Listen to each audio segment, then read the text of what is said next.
ఆంధ్రప్రదేశ్ ముఖ్యమంత్రి చంద్రబాబు నాయుడు గారు ఒక పబ్లిక్ మీటింగ్లో మాట్లాడుతూ ముగ్గురు పిల్లల్ని కంటే 30,000, నలుగురు పిల్లల్ని కంటే 40,000 ఇస్తానని ప్రకటించాడు. ఆంధ్రప్రదేశ్లో యంగర్ జనరేషన్ తగ్గిపోతుంది, రిటైర్ అయ్యే వాళ్ళు ఎక్కువ ఉన్నారు, జనాభాను పెంచాలనే ఉద్దేశంతో ఇలా మాట్లాడారు అనుకుందాం.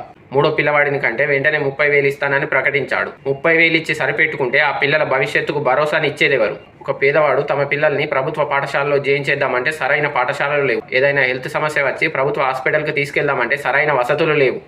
అదే పేదవాడు తన పిల్లలకు జలుబు చేసిందని ప్రైవేట్ హాస్పిటల్కి తీసుకువెళ్తే వాడు చేసే టెస్టుల వల్ల మినిమం 20 నుంచి 30,000 ఖర్చు వస్తుంది. అదే పేదవాడు తమ పిల్లల్ని ప్రైవేట్ స్కూల్లో జాయిన్ చేయాలంటే సంవత్సరానికి లక్షల్లో ఫీజులు కట్టాల్సి వస్తుంది. మీరు చెప్పాల్సింది పిల్లల్ని కంటే 30,000 ఇస్తానని కాదు, మీ పిల్లలకి ఉచిత నాణ్యమైన విద్యతో పాటు హెల్త్ సర్వీస్ని అందిస్తానని చెప్పాలి. అంతేకాని 30,000 ఇస్తాను, 40,000 ఇస్తాను అని చెప్పి వాళ్ళ భవిష్యత్తును అంధకారం చేయకూడదు. ఇప్పటికీ చాలా మంది పేదవాళ్లకు వసతి గృహాలు లేవు. చాలా మంది పేదవాళ్ళు గుడిసెలలో బ్రతుకుతున్నారు. ముందు వసతి గృహాలను ఏర్పాటు చేయండి. చాలా మంది పేదవాళ్ళు తమ పిల్లలకు సరైన విద్యను అందించలేక లక్షల్లో ఫీజులు కట్టలేక తమ పిల్లల్ని కూలికి పంపుతున్నారు. సరైన వైద్యం అందించలేక తమ పిల్లల ప్రాణాలను కోల్పోతున్నారు. ముందు పేద పిల్లల ప్రాణాలకి వాళ్ళ భవిష్యత్తుకు భరోసానివ్వండి. తర్వాత చెప్పండి మీరు పిల్లల్ని కనండి, మీ పిల్లల భవిష్యత్తుకు భరోసా నాది అని.